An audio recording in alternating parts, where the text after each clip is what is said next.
admit, everyone heard you. The Quran says Allah gave no signs to Muhammad.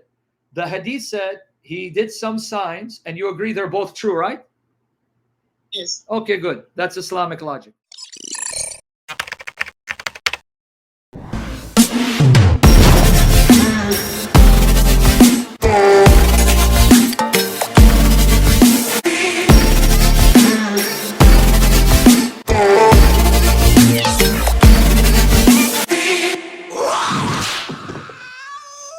So you agree the Quran says Allah gave no signs.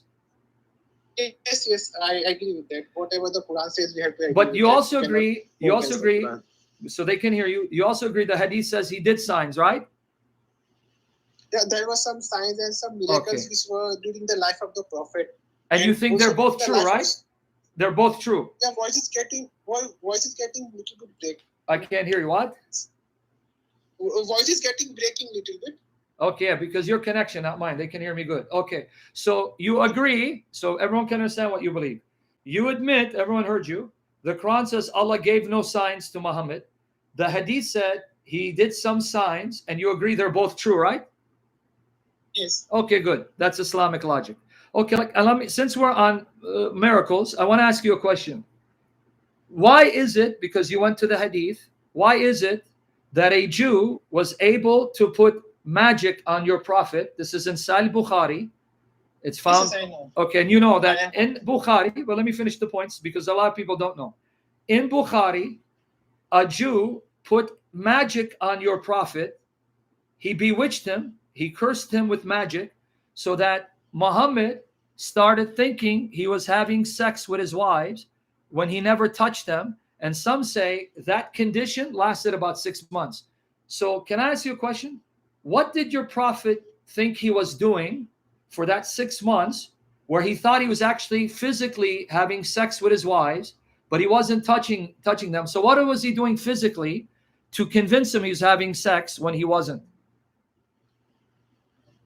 Basically, when magic is done on someone, the one is not in the normal state of mind, and through magic, it is also on people the illness can be put it, or they can be mentally harassed, or they can be made to think something that they are not doing. Because basically, regarding this, what explanation I have got from my ulemas is that because people used to tell that Muhammad is a magician. Everybody used to tell them, for it is told for every prophet, and it was also told for Muhammad that Muhammad is a magician. Muhammad is a magician. So Allah proved to the people that Muhammad is not a magician because he himself, even on himself, the magic is done and he is inflicted with magic. Okay. Let me repeat your question. Okay, brother in humanity, let me repeat your question because your mic is not too good. I'm hearing you. So let me repeat what you said so people can hear because your mic, for some reason, got bad. Okay, since people thought Muhammad was a magician, Allah allowed Muhammad to be bewitched by magic. So he thought he was actually having sex physically with wives when he didn't, to prove he's not a magician, right? Yes, right. Okay, so I got you right. So now, can I ask you a question? You read 61 verse 6. They accused Jesus of magic. He did sorcery. So how come Allah didn't cause Jesus to be bewitched with magic so he too would be shown that he's not a magician? Regarding this bewitched with magic, it was only on the Prophet Muhammad. Even when Moses was told that he was a magician, he was not allowed to be bewitched.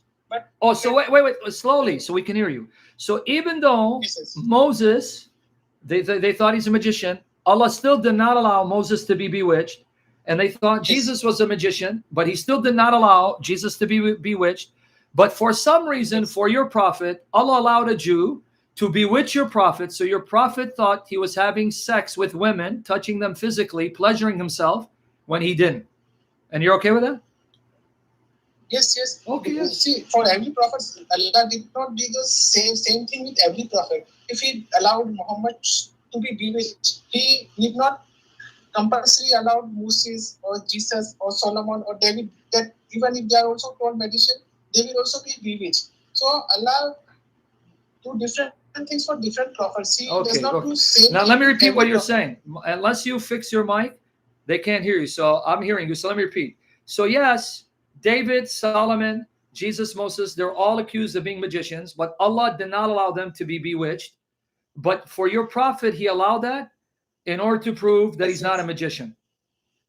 yes, yes, Okay. yes, So that, because I'm trying to represent what you're saying, because your mic now is getting better. yes, It was yes, good. yes, yes, Okay. yes, Now, exactly. I was saying related that. to that question, what did Muhammad do? Because this was my question. What did Muhammad do that made him think he was actually physically having sex and touching women when he wasn't? So what was he doing to give him the impression, see, I just had sex with all 9 of my wives. I just Okay. had sex and pleasured myself with my 9 wives, but he didn't touch any of them. So what was he doing to make him think physically he was having sex? Okay. As I told, the magic also works on the mind. So Yeah, but you can, mostly working on okay, the mind, and humanity, he brother in doesn't even get humanity. his having Okay, sex. brother in Yes, humanity, yes. listen to me, please. I know on the mind, but on the mind, you still won't think you're having sex unless something physically is happening to your body, because sex brings pleasure to you physically. So even if it's in the mind, his body has to be stimulated. So what did he do to make his body feel as if it's having sex? You're not answering my question. I know it's in the mind, but unless your body is stimulated thinking you're having sex, I don't care how much is in your mind, because you got to get aroused.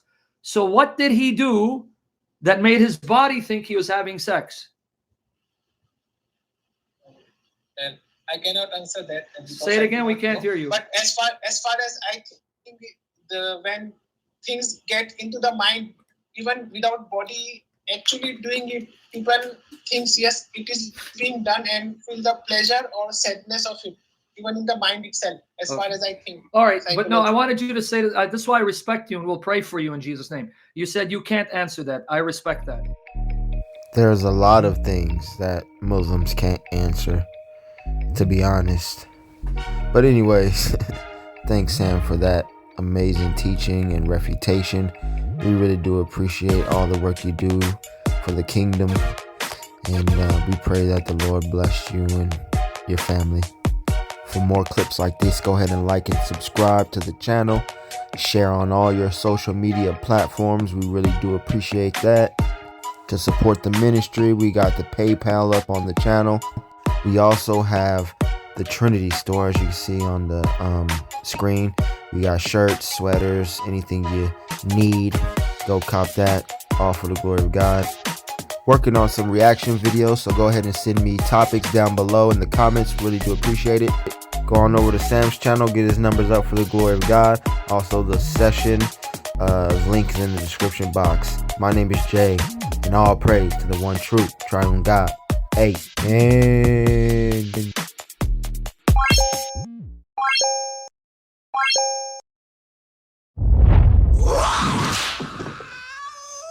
Christianize Jeet Kune Do for apologetics.